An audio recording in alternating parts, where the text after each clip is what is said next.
ഇനി നമ്മൾ പോകുന്നത് കർണാടകയിലേക്കാണ്. കർണാടകയിൽ ഒരു വലിയ മുഖം മിനുക്കലിനാണ് കോൺഗ്രസ് ലക്ഷ്യമിടുന്നത്. ഡി കെ ശിവകുമാറാണ് ഇനി കർണാടകയിലെ കോൺഗ്രസിൻ്റെ സർക്കാരിൻ്റെ മുഖമാകാൻ പോകുന്നത്.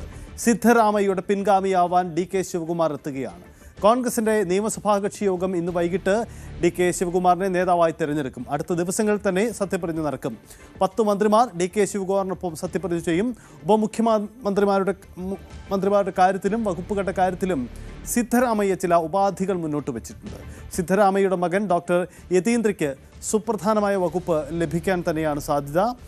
അതിനൊപ്പം മുഖം മുനുക്കുന്ന പുതിയ സർക്കാരിൻ്റെ പുതിയ രീതികൾ, പുതിയ ശൈലികൾ എന്താ എന്നതും പ്രസക്തമായ കാര്യമാണ്. നോക്കാം. പി ആർ കാർത്തിക് ഉണ്ട്. കാർത്തിക്, കർണാടകത്തിൽ ഡി കെ ശിവകുമാർ മുഖ്യമന്ത്രിയാകുന്നു എന്ന് പറയുമ്പോൾ ശിവകുമാറിനെ മുൻനിർത്തി വേണം ഇനി തെരഞ്ഞെടുപ്പിലേക്ക് പോകാൻ എന്ന സാഹചര്യം കൂടിയുണ്ട്. അപ്പോൾ മുഖം മുനുക്കൽ മുഖ്യമന്ത്രിക്കപ്പുറം മറ്റേതൊക്കെ രീതിയിലുണ്ടാവും? മറ്റ് പഴയ മന്ത്രിമാർ ആരൊക്കെ തുടരും? സിദ്ധരാമയ്യയുടെ നയം എന്തായിരിക്കും? ഡി കെ ശിവകുമാർ വഴങ്ങുമോ? ഇങ്ങനെ നിരവധി ചോദ്യങ്ങളുണ്ട്. എന്താണ് നമ്മൾ പ്രതീക്ഷിക്കേണ്ടത് കർണാടകയിൽ? സജിത്ത്, 2023 അധികാരത്തിൽ വരുമ്പോൾ തന്നെ 2.5 വർഷം വീതം അധികാരം പങ്കിടും എന്നൊരു ധാരണ സിദ്ധരാമയ്യയ്ക്കും ഡി കെ ശിവകുമാറിനും ഇടയിൽ ഉണ്ടായിരുന്നു. അത് കേന്ദ്ര നേതൃത്വത്തിൻ്റെ അനുമതിയോടുകൂടിയാണ് അത്തരത്തിൽ ആദ്യമായി സിദ്ധരാമയ്യ മുഖ്യമന്ത്രിയാകുന്നതും. കഴിഞ്ഞ നവംബർ മുതൽ നമ്മൾ ആ പ്രക്ഷോഭം കണ്ടതാണ്. അതായത് കോൺഗ്രസിലെ ഉൾപാർട്ടി പ്രക്ഷോഭം നമ്മൾ കണ്ടതാണ്. കഴിഞ്ഞ നവംബറിൽ 2.5 വർഷം അദ്ദേഹം പൂർത്തിയാക്കി സിദ്ധരാമയ്യ. ഇപ്പോൾ 6 മാസം കൂടി പിന്നിടുന്നു. 3 വർഷത്തിലേക്ക് അദ്ദേഹത്തിൻ്റെ കാലാവധി അടുക്കുന്നു. അങ്ങനെ കർണാടകയുടെ ചരിത്രത്തിൽ ഏറ്റവും കൂടുതൽ കാലം മുഖ്യമന്ത്രിയായിരുന്ന സിദ്ധരാമയ്യ കഴിഞ്ഞ ദിവസമാണ് രാജിവെച്ചത്. അദ്ദേഹം ഡി കെ ശിവകുമാറിനായി വഴിമാറിക്കൊടുത്തു. പക്ഷേ കർണാടകയിൽ കോൺഗ്രസിനുള്ളിൽ അത് സൃഷ്ടിച്ച പ്രതിസന്ധി അവസാനിക്കുന്നില്ല. ആ തർക്കങ്ങൾ എങ്ങനെയൊക്കെ പരിഹരിക്കും എന്ന കൂടിയാലോചനകളിലാണ് കേന്ദ്ര നേതൃത്വം ഉള്ളത്. ഇന്ന് രാവിലെയും സിദ്ധരാമയ്യയുടെ വീട്ടിൽ അദ്ദേഹത്തെ അനുകൂലിക്കുന്ന നേതാക്കൾ എത്തി ചർച്ച നടത്തുന്നു. ഒപ്പം ഡി കെ ശിവകുമാറിനെ അനുകൂലിക്കുന്നവർ മറ്റൊരു ക്യാമ്പിൽ സജീവമായി ചർച്ചകൾ നടത്തുന്നു. ഇനി മുന്നിലുള്ള വെല്ലുവിളി മന്ത്രിസഭാ രൂപീകരണമാണ്. നേതൃമാറ്റം താരതമ്യേന പ്രശ്നങ്ങളില്ലാതെ നേതൃമാറ്റം സാധ്യമാക്കി. പക്ഷേ മന്ത്രിസഭാ രൂപീകരണം വലിയ വെല്ലുവിളിയായി തന്നെ മുന്നിലുണ്ട്. അതിന് പല കാരണങ്ങളുണ്ട്. ഒന്ന്, വാക്കു പാലിക്കുന്നു എന്ന നിലയിലാണ് സിദ്ധരാമയ്യ അധികാരം ഒഴിഞ്ഞത്. പക്ഷേ ആ അധികാരം ഒഴിയുമ്പോൾ സിദ്ധരാമയ്യയോട് കേന്ദ്ര നേതൃത്വം ആവശ്യപ്പെട്ടത് രാജ്യസഭയിലേക്ക് അദ്ദേഹത്തിനൊരു ഓഫർ, ഒപ്പം ദേശീയ തലത്തിൽ അദ്ദേഹത്തെ ഒരു OBC ലീഡർ എന്ന നിലയിൽ, അതായത് ദക്ഷിണേന്ത്യയിൽ നിന്നുള്ള ടോളസ്റ്റ് OBC ലീഡർ എന്ന നിലയിൽ അദ്ദേഹത്തെ ഉയർത്തിക്കാട്ടുക എന്നതായിരുന്നു ലക്ഷ്യം. പക്ഷേ ആ ഓഫർ അദ്ദേഹം നിരസിച്ചിരിക്കുന്നു. വിനയപൂർവ്വം കേന്ദ്രത്തിൻ്റെ ഓഫർ നിരസിക്കുന്നു എന്നാണ് സിദ്ധരാമയ്യ അറിയിച്ചത്. ഇത് ചെറിയ പ്രതിസന്ധി ഉണ്ടാക്കിയിട്ടുണ്ട്. മാത്രമല്ല, അധികാരത്തിൽ നിന്ന് ഒഴിഞ്ഞ സിദ്ധരാമയ്യ ചില ഉപാധികൾ മുന്നോട്ട് വെച്ചിട്ടുണ്ട്.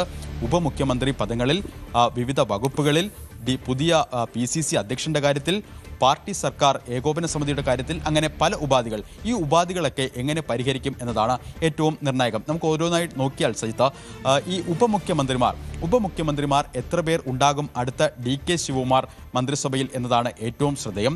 കഴിഞ്ഞ കാലയളവിൽ G പരമേശ്വരയും ഒപ്പം ഡി കെ ശിവകുമാറും ഉണ്ടായിരുന്നു. ആ ഘട്ടത്തിൽ തന്നെ 2 അധികാര കേന്ദ്രങ്ങൾ എന്ന വിമർശനം പല കോണുകളിൽ നിന്നും ഉയർന്നിരുന്നു. സ്വാഭാവികമായും ഇനി പുതിയ മന്ത്രിസഭ രൂപീകരിക്കുമ്പോൾ, അതായത് ഇന്ന് വൈകിട്ട് നിയമസഭാ കക്ഷി യോഗം ചേരും. വൈകിട്ട് 4-നാണ് യോഗം.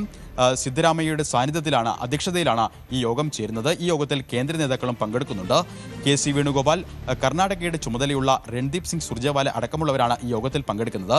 ഈ യോഗത്തിൽ സിദ്ധരാമയ്യ തന്നെ ഡി കെ ശിവകുമാറിൻ്റെ പേര് നിർദ്ദേശിക്കും.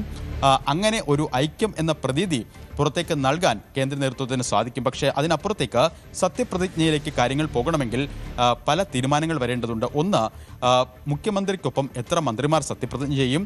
പൂർണ്ണ തോതിൽ, അതായത് ഒരു ഫുൾ ക്യാബിനറ്റ് സത്യപ്രതിജ്ഞ ചെയ്യുമോ? അങ്ങനെയെങ്കിൽ ഈ മന്ത്രിസഭയിലേക്ക് ആരൊക്കെ? നമുക്കറിയാം, ഈ അധ്യക്ഷപദം ഒഴിഞ്ഞ ശേഷം ഡൽഹിയിലെത്തി രാഹുൽ ഗാന്ധിയുമായും മല്ലികാർജ്ജുൻ ഖർഗെയുമായും സിദ്ധരാമയ്യയും ഡി കെ ശിവകുമാറും കൂടിക്കാഴ്ച നടത്തിയിരുന്നു. ഈ കൂടിക്കാഴ്ചയിൽ സ്വന്തം ആവശ്യങ്ങൾ ഇരുപക്ഷവും ഉന്നയിച്ചതായാണ് പുറത്തുവരുന്ന റിപ്പോർട്ടുകൾ. അതിൽ ഏറ്റവും പ്രധാനം ഉപമുഖ്യമന്ത്രി പദം സംബന്ധിച്ചാണ്. അതിൽ സിദ്ധരാമയ്യ മുന്നോട്ട് വെച്ച പ്രധാനപ്പെട്ട ആവശ്യം എല്ലാ വിഭാഗങ്ങൾക്കും പരിഗണന നൽകുന്ന നിലയിൽ ഒരു ക്രമീകരണം ഉണ്ടാകണം എന്നൊരു നിർദ്ദേശമാണ് മുന്നോട്ട് വെച്ചത്. അതായത് ഒന്നിലധികം മുഖ്യമന്ത്രിമാർ വേണം എന്ന് തന്നെയാണ് സിദ്ധരാമയ്യ ക്യാമ്പിൻ്റെ ആവശ്യം. എന്നാൽ DK ശിവകുമാർ പക്ഷം അത് ആഗ്രഹിക്കുന്നില്ല. അത് ഒരു പ്രതിസന്ധിയാണ്. മറ്റൊന്ന് വകുപ്പ് വിഭജനമാണ്. തനിക്കൊപ്പം നിൽക്കുന്നവർക്ക് സുപ്രധാന വകുപ്പുകൾ നേടിക്കൊടുക്കാൻ സിദ്ധരാമയ്യ പക്ഷം സജീവ ശ്രമങ്ങളിലാണ്. അതിനായുള്ള ചർച്ചകളും സജീവമാണ്. അതിൽ ഏറ്റവും പ്രധാനം സിദ്ധരാമയ്യയുടെ മകൻ ഡോക്ടർ യതീന്ദ്ര ഇപ്പോൾ MLC അംഗമാണ്. യതീന്ദ്രയ്ക്ക് ഏത് വകുപ്പുകൾ ലഭിക്കും, മന്ത്രിസഭയിൽ ഏത് തരത്തിലുള്ള പരിഗണനയാകും ഉണ്ടാകുക എന്നത് നിർണായകമാണ്. നേരത്തെ അദ്ദേഹം തന്നെ മുന്നോട്ട് വെച്ച ആവശ്യങ്ങളിൽ ഒന്ന് ജലസേചന വകുപ്പ്, വ്യവസായ വകുപ്പ്, ഒരു ഘട്ടത്തിൽ ഉപമുഖ്യമന്ത്രി പദം വരെയുള്ള ആവശ്യങ്ങൾ സിദ്ധരാമയ്യ പക്ഷം മുന്നോട്ട് വച്ചിട്ടുണ്ട്. ഇത് എങ്ങനെ പരിഗണിക്കപ്പെടും എന്നത് ഒന്ന്. മറ്റൊന്ന്, സിദ്ധരാമയ്യയുടെ അടുത്ത് നിൽക്കുന്ന സതീഷ് ജർക്കിഹോളി, അദ്ദേഹം PCC അധ്യക്ഷനായി വരും എന്ന് ഏറെക്കുറെ ഉറപ്പായിട്ടുണ്ട്. എന്നാൽ PCC അധ്യക്ഷ പദം മാത്രം പോരാ, മന്ത്രിസ്ഥാനവും വേണം എന്നൊരാവശ്യമാണ് മുന്നോട്ട് വച്ചിരിക്കുന്നത്. ഇത് സംഘടനാ ചുമതലയുള്ള AICC ജനറൽ സെക്രട്ടറി KC വേണുഗോപാലിനെ അറിയിക്കുകയും ചെയ്തിട്ടുണ്ട്. എന്നാൽ ഇക്കാര്യത്തിലൊക്കെയുള്ള തീരുമാനം രാഹുൽ ഗാന്ധിയാണ് കൈക്കൊള്ളുന്നത് എന്ന മറുപടി നൽകി. പക്ഷേ പ്രതിസന്ധി അവിടെ അപ്പോഴും നിലനിൽക്കുന്നു. അദ്ദേഹത്തിൻ്റെ ആവശ്യം എങ്ങനെ പരിഗണിക്കും? അത്തരത്തിൽ വകുപ്പ് വിഭജനം സംബന്ധിച്ച കാര്യങ്ങളിലും അവ്യക്തതകളുണ്ട്. അത് എങ്ങനെ പരിഹരിക്കും എന്നത് ഒരു പ്രതിസന്ധിയായി കോൺഗ്രസ് നേതൃത്വത്തിൻ്റെ മുന്നിലുണ്ട്. ഇന്ന് വൈകിട്ട് ചേരുന്ന നിയമസഭാ കക്ഷി യോഗത്തിലായിരിക്കും ഇക്കാര്യങ്ങളിലൊക്കെ ഒരു തീരുമാനം ഉണ്ടാവുക. നേതൃമാറ്റം സുഗമമായി നടത്താൻ കഴിഞ്ഞു എന്ന് അണികളെ ബോധ്യപ്പെടുത്താൻ കഴിഞ്ഞെങ്കിലും അണിയറയിൽ മന്ത്രിസഭാ രൂപീകരണവും വകുപ്പ് വിഭജനവും അടക്കമുള്ള കാര്യങ്ങളിൽ ഭിന്നത രൂക്ഷമാണ്. ഇതെങ്ങനെ പരിഹരിക്കും എന്നതും നിർണായകമാണ്. കൂടുതൽ വാർത്തകൾക്ക് News 18 Keralam YouTube channel subscribe ചെയ്യുക.